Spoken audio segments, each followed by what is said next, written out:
Hello दोस्तों, नमस्कार। Classroom 247 पे आपका स्वागत है। मैं हूं सुधीश त्रिपाठी। आज हिंदी के रूप में मिल रहा हूं आपसे, हिंदी की क्लास लेके। और हिंदी के लिए मैंने बोला था कि वाक्यों के बारे में एक बेहतरीन सा वीडियो दूंगा जिसको देख के आपको मजा आ जाएगा। अपलोडेड वीडियो है, तो भैया कमेंट करना लास्ट में कैसा लगा, फीडबैक जरूर देना, प्रति पुष्टि जरूर देखना, अच्छा लगा बुरा लगा और क्या कमियां रहेंगी तो भैया बताइएगा। कमियां मैं उनको सुधार करूं। तो सबसे पहले आज मैं बता दूं कि कम समय में मात्र आपका 10 से 12 मिनट आप रहिए, 12 में वाक्य खत्म हो जाएंगे। मतलब सरल, संयुक्त तो मिश्र वाक्य की आपको टेंशन नहीं रहेगी। हिंदी के बारे में आज जो वाक्यों के बारे में चर्चा करने वाले हैं, तो सबसे पहले वाक्य के अंग कौन कौन से होते हैं, चलिए वाक्य के अंग के बारे में डिस्कस कर लें कि वाक्य में क्या क्या होता है, उसके अंग कौन कौन से। जैसे मानव शरीर में अंग होते हैं ना, हाथ पैर नाक कान त्वचा पैर, ये सारी चीजें, सिर मस्तिष्क धड़, ये सब होते हैं। वैसे ही वाक्य में अंग कौन कौन से होते हैं, तो वाक्य के सिर्फ 2 अंग होते हैं। 2 अंग होते हैं, ध्यान से सुन लेना। 2 अंग होते हैं, एक में उद्देश्य होता है और एक होता है विधेय। देखिए क्या होता है, उद्देश्य होता है और विधेय क्या होता है। कई बार शब्द सुने होंगे आपने। वाक्य में जिसके बारे में कुछ बताया जाए, जिसके बारे में कुछ बताया जाए उसे उद्देश्य कहा जाता है। अर्थात कर्ता या कर्ता का विस्तार उद्देश्य कहलाता है। मतलब कर्ता, जैसे राम दूध पीता है तो राम क्या हो गया, उद्देश्य हो गया। और राम, मैंने कहा दशरथ के पुत्र राम पीता है, दशरथ के पुत्र राम, दशरथ का पुत्र राम पीता है, दशरथ का पुत्र, मैंने कहा उद्देश्य कहा जाता है, यानी कर्ता या कर्ता का विस्तार। तो दशरथ के पुत्र राम, ये कर्ता का विस्तार हो गया। तो भैया जिसके लिए जो चीज हो रही है ना, के लिए पूरा सिस्टम जमाया गया, दूध का गिलास लाया गया ना, वो उद्देश्य कहलाता है। और विधेय क्या है, वाक्य में छोड़कर जो कुछ शेष रह जाता है, जैसे राम दूध पीता है, ये सारा वाक्य क्या है, विधेय है। तो वाक्य में सिर्फ 2 अंग होते हैं, फर्स्ट उद्देश्य और सेकंड विधेय। यानी उद्देश्य कर्ता और कर्ता का विस्तार उद्देश्य है, बाकी जो कुछ बचा वो सब ये है। ध्यान से सुन लिया। अब वाक्य के भेद कितने होते हैं, वाक्य के मुख्यतः 3 प्रकार होते हैं। भैया वाक्य कितने प्रकार के होते हैं, ये भी क्वेश्चन आएगा। रचना के आधार पर, भैया रचना के आधार पर होते हैं वही सरल, संयुक्त और मिश्र वाक्य। सरल, संयुक्त और मिश्र भाग जो है वो रचना के आधार पे हैं और जिनके बारे में आज हम लोग पढ़ने वाले हैं। ठीक है, दूसरे वीडियो में लाएंगे हम अर्थ के आधार पर। अर्थ के आधार पर मतलब होता है कि विधिवाचक, निषेधवाचक, प्रश्नवाचक, आज्ञावाचक, इच्छावाचक, वाचक, संदेहवाचक, विस्मयादि वाचक। तो ये होते हैं अर्थ के आधार पर। संदेह, प्रश्न वगैरह ये सारे वाक्य के अर्थ के आधार पर इनके भेद होते हैं। क्रिया के आधार पर भी 3 ही होते हैं, कितवाच्य, कर्तृवाच्य जिसे बोलते हैं, कर्तृवाच्य, कर्मवाच्य और भाववाच्य। 3 प्रकार होते हैं क्रिया के आधार पर। तो सबसे पहले वीडियो में आज हम पढ़ेंगे रचना के आधार पर। रचना के आधार पर कौन कौन से होते हैं, सरल, संयुक्त और मिश्र वाक्य। जो वर्ग 3 और एमपीएसआई सारी कोई भी एग्जाम दो, ये वाक्य बहुत ज्यादा पूछे जाते हैं। तो आगे बढ़े, उद्देश्य विधेय समझ गए आप क्या होता है। अब देखिए भैया रचना के आधार पर वाक्य। देखा, मैंने बोला कि कुछ सेकंड में ही आप सब कुछ समझ जाएंगे, वो तुलना कर लेना, कभी गलत नहीं होगा आपका। सरल वाक्य क्या है, जिन वाक्यों में एक उद्देश्य हो और एक विधेय हो उसे सरल वाक्य कहा जाता है। दूसरा चीज कह रहा हूं कि एक उद्देश्य हो, एक विधेय हो, उसे इसमें एक ही क्रिया होती है, क्रिया एक होती है, एक ही क्रिया होती है।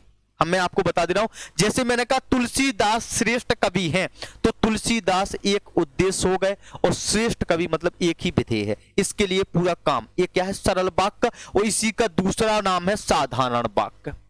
ठीक है, राम दशरथ के पुत्र हैं। राम किसके पुत्र हैं, दशरथ के पुत्र हैं, एक उद्देश्य है इसमें। भारतीय सेना अकाल के समय बहादुरी से काम करती है, एक ही प्रकार का वाक्य है। कितना भी लंबा हो जाए, मैंने कहा अलग अलग 2 उद्देश्य 2 विधेय नहीं है, एक ही विधेय है। भारतीय सेना उद्देश्य हो गया और अकाल के समय में बहादुरी से काम करना उसका विधेय हो गया। अमित खाना खाता है, अमित उद्देश्य हो गया और खाना खाना क्या हो गया, विधेय हो गया। राम पुस्तक पढ़ता है, रामू पुस्तक पढ़ता है, तो रामू क्या हो गया, उद्देश्य हो गया, पुस्तक पढ़ना विधेय हो गया। मीना नाचती है, बिल्कुल साधारण वाक्य, एक क्रिया है, नाचना, पढ़ना, खाना, बहादुरी से काम करना, एक ही क्रिया है ना। पुत्र है, एक सहायक क्रिया। तो मैंने बोला था एक ही क्रिया होती है, इन्हें क्या कहते हैं, बिल्कुल सिंपल वाक्य, साधारण वाक्य, सरल वाक्य कहते हैं। सबसे डिफिकल्ट जो होते हैं, जहां पर टेंशन का विषय बनते हैं, वो होते हैं आपके संयुक्त वाक्य और मिश्र वाक्य, तो उनके बारे में भी डिस्कस कर लेते हैं। ध्यान से सुनो, अब देखना ध्यान से, मैंने क्या कहा। संयुक्त वाक्य क्या है? जहां दो सरल वाक्यों को, मैंने दो सरल वाक्यों को, ध्यान से सुन लेना, दो सरल वाक्य मिल जाए आपस में। जो सरल वाक्य, राम खाता खाना खाता है, परंतु परंतु परंतु उसके बाद भी कुछ जोड़ सकते हैं, ऐसे शब्दों के द्वारा जोड़ सकते हैं ना। देखिए मैंने कहा कि राम खाना खाता है और मोबाइल चलाता है, और शब्द के द्वारा मैंने एक और जोड़ दिया, और मोबाइल चलाता है। खाना खाना और मोबाइल चलाना, दो क्रियाएं हो गई। तो ध्यान से सुनो, जहां पर दो सरल वाक्यों को समुच्चय बोधक अव्यय, समुच्चय बोधक अव्यय ये लिखे हैं नीचे आपकी, यही ट्रैक है आपकी, ऐसे वाक्य समुच्चय बोधक अव्यय के द्वारा जोड़ा जाए, इन शब्दों के द्वारा जोड़ दिया जाए। ध्यान से सुनना, इन शब्दों को कभी नहीं छोड़ना है, इन शब्दों के द्वारा जोड़ दिया जाए, जिन्हें इन शब्दों के द्वारा जोड़ दिया जाए उन्हें कहा जाता है संयुक्त वाक्य। ध्यान से सुनिए, राम बाजार गया और श्याम आगरा गया, दो हो गए। देखो दो उद्देश्य हैं, दो उद्देश्य हैं और दोनों का अलग अलग विधेय है। कैसा वाक्य हो गया? संयुक्त वाक्य, दो वाक्य जुड़ गए। सत्य बोलो परंतु कटु सत्य मत बोलो।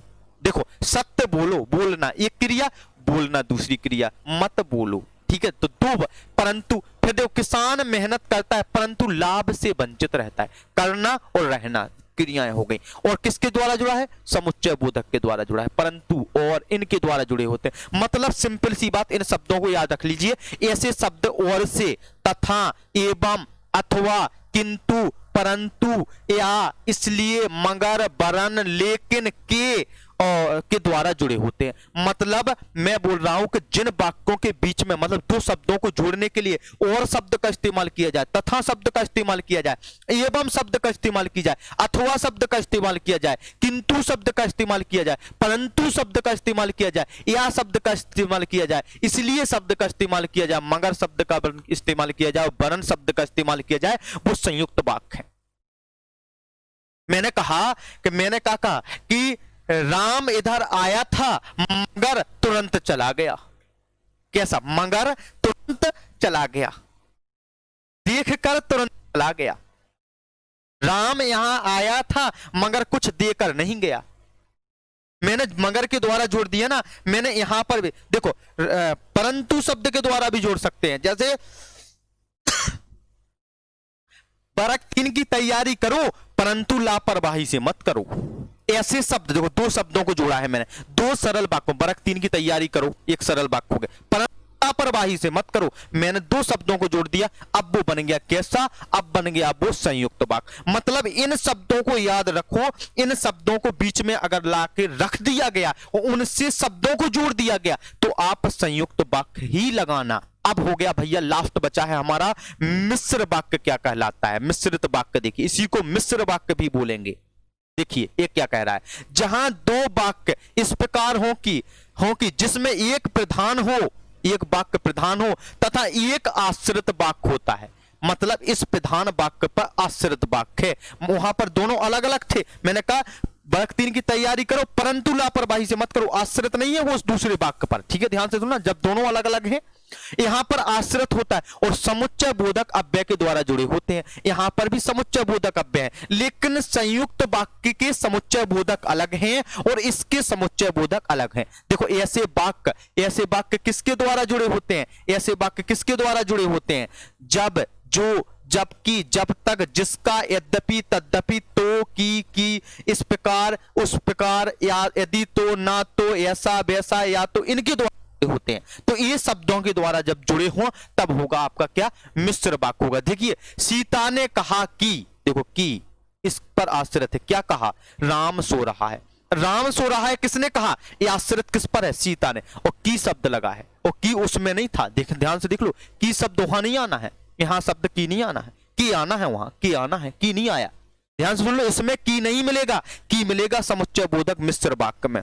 राम ने सीता से कहा, सीता ने राम से कहा कि, राम ने सीता से कहा कि हम आपको बहुत प्यार करते हैं। कि अब आश्रित है कि नहीं है? क्या कहा?